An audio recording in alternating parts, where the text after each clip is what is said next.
لیکن مسلمانوں کو اپنی دعا کی طرف توجہ نہیں ہے. جی ہاں، کہ اپنے آپ کو دعا والا بناؤ کہ دعا سے بڑے بڑے کام ہوتے ہیں. اللہ نے دعا سے بڑے بڑے کام کیے ہیں. دعا مومن کا ہتھیار ہے. تو اس کے حالات بدلنے لگے. ایک زمانہ گزر گیا، پھر دوبارہ موسیٰ علیہ السلام کا گزر ہوا تو بہت لوگ جمع ہیں اور کچھ اپنا سر اٹھا اٹھا کر دیکھ رہے ہیں. فرمایا کیا قصہ ہے؟ عرض کیا کہ ایک آدمی ہے، اس نے شراب پی کر خون کیا ہے. شراب پی کر خون کیا ہے. اس خون کی سزا میں اس کو موت کی سزا دی جا رہی ہے. لوگ وہ دیکھ رہے ہیں. موسیٰ علیہ السلام نے جو آگے بڑھ کر دیکھا تو وہی تھا جس کے لیے دعا مانگی تھی. اللہ تعالیٰ نے موسیٰ علیہ السلام کو دکھایا کہ میں نے اس کی جو حالت رکھی تھی وہ اس وقت میں بہتر تھی. یہ قصہ کتابوں میں لکھا ہوا ہے اور نیچے آیت لکھی ہوئی ہے، وَلَوْ بَسَطَ اللَّهُ رِزْقَ لِعِبَادِهِ لَبَغَوْا فِي الْأَرْضِ، کہ اگر اللہ تعالیٰ روزی ہر ایک کو بڑا بڑا کر دے تو یہ زمین میں بغاوت کرے. اس لیے اللہ تعالیٰ حکمت سے دیتے ہیں زندگی، حکمت سے دیتے ہیں روزی.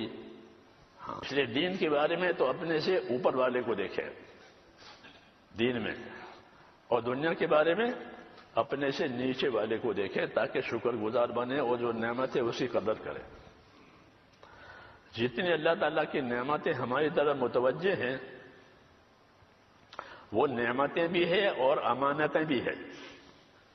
وہ ہماری اپنی نہیں ہے، وہ اللہ کی امانتیں ہیں. آنکھ ہو، کان ہو، ہاتھ پاؤں ہو، تندرستی ہو، مال ہو، اولاد ہو، یہ کیا ہے؟ یہ اللہ کی امانتیں ہیں. جس طرح یہ اللہ کی نعمتیں ہیں اور بندہ چاہتا ہے کہ مجھ کو یہ ملے تو ٹھیک ہے اللہ دیتے ہیں، لیکن اس کی دو حیثیتیں ہیں. ایک حیثیت اس کی یہ ہے کہ یہ اللہ کی نعمت ہے، دوسری حیثیت اس کی یہ ہے کہ یہ اللہ کی امانت ہے. یہ امانت کیوں دی ہے؟ یہ امانت اس لیے دی ہے کہ اس سے حقوق ادا کرنے ہیں.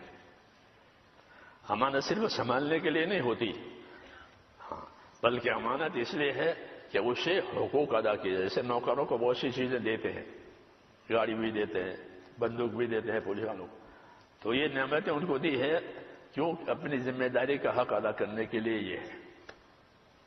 ایسے ہی اللہ تعالیٰ بندوں کو نعمتیں دیتے ہیں، اس نعمتوں کی غرض یہ ہوتی ہے کہ اس سے حقوق ادا کیے جائیں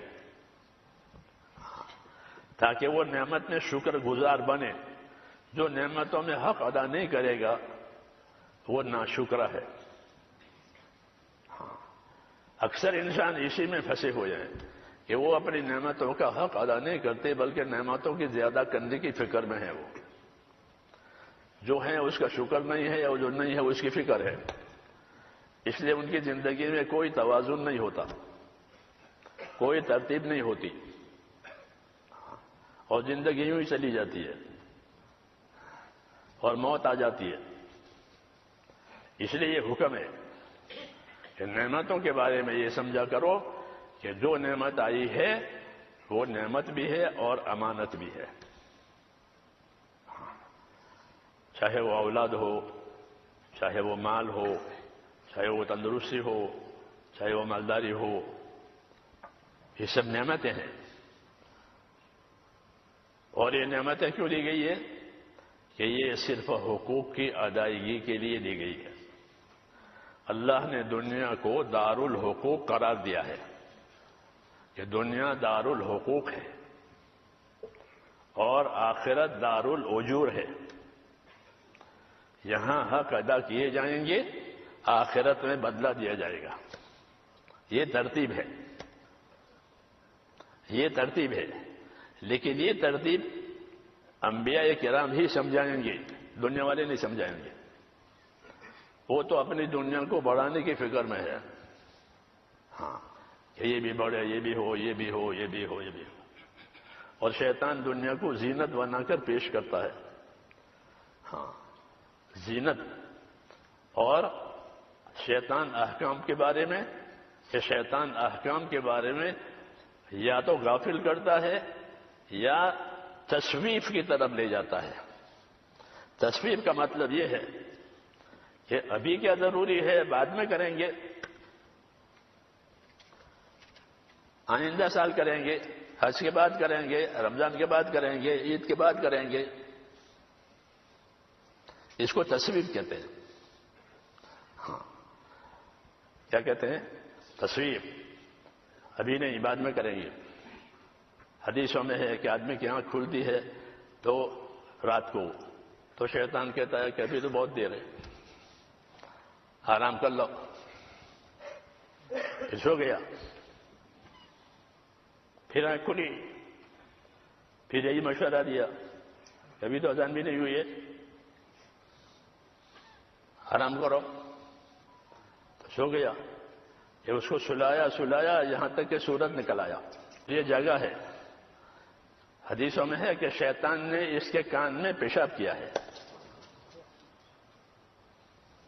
اس لیے اس کی زندگی میں نحوست رہے گی۔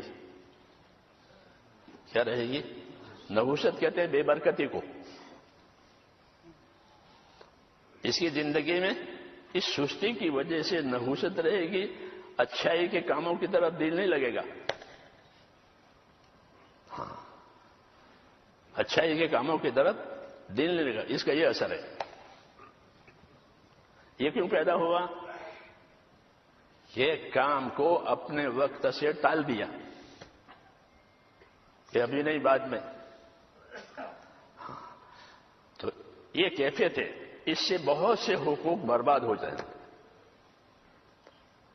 تصویف کی وجہ سے۔ ابھی نہیں بعد میں لوگوں کے حقوق ہوتے ہیں لین دین کے، وہ بھی کہ کہاں کھا کے مر تھوڑے گئے ہیں دے دیں گے، ایسا کرتے ہیں، ایسا کہتے ہیں کوئی کھا کے مر گئے ہیں دیں گے، حالانکہ پھر دیتے نہیں ہیں، وہ مر جاتے ہیں۔ یہ تصویف ہے، اس کو ابھی نہیں بعد میں، ابھی نہیں بعد میں۔ علماء نے لکھا ہے اکثر جہنم میں جانے والے اس راستے سے جہنم میں جائیں گے، تصویف کے راستے سے، ابھی نہیں بعد میں، ابھی نہیں بعد میں، ابھی نہیں بعد میں۔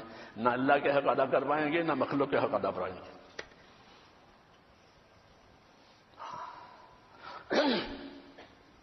امام غزالی رحمۃ اللہ علیہ نے لکھا ہے کہ آدمی کی سعادت یہ ہے کہ وہ اپنے دین اور آخرت کے بارے میں چوکنا رہے۔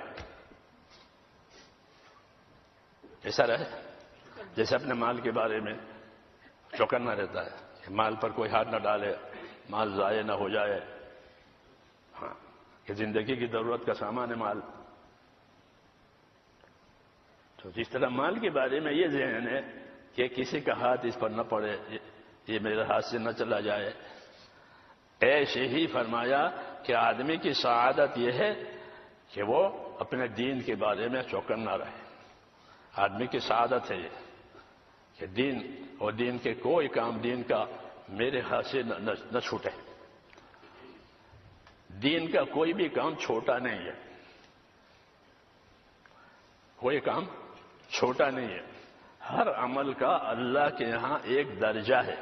جیسے مشین کے پرزے ہوتے ہیں نا، کوئی پرزہ چھوٹا ہوتا ہے، کوئی پرزہ بڑا ہوتا ہے، ہر ایک کی وہاں جگہ ہے، اسی سے مشین صحیح چلے گی۔ ہاں، ایسے ہی میرے دوستو دین کے جتنے اعمال ہیں کوئی عمل چھوٹا نہیں ہے۔ ایمانیات کے اعمال، عبادات کے اعمال، اخلاق کے اعمال، ہر لائن کے اعمال ہے، اور ان اعمال میں کوئی عمل چھوٹا نہیں ہے، کوئی نیکی چھوٹی نہیں ہے۔ حدیثوں میں ہے کہ لا یحقرن من المعروف شیئا، کسی نیکی کے کام کو کبھی ہلکا مت سمجھنا۔ کیا مطلب ہے؟ اس کو ہلکا سمجھ کر چھوڑ دیا کہ اس میں کیا ہے؟ یہ نہیں، یہ تو زندگی کی اصلی کمائی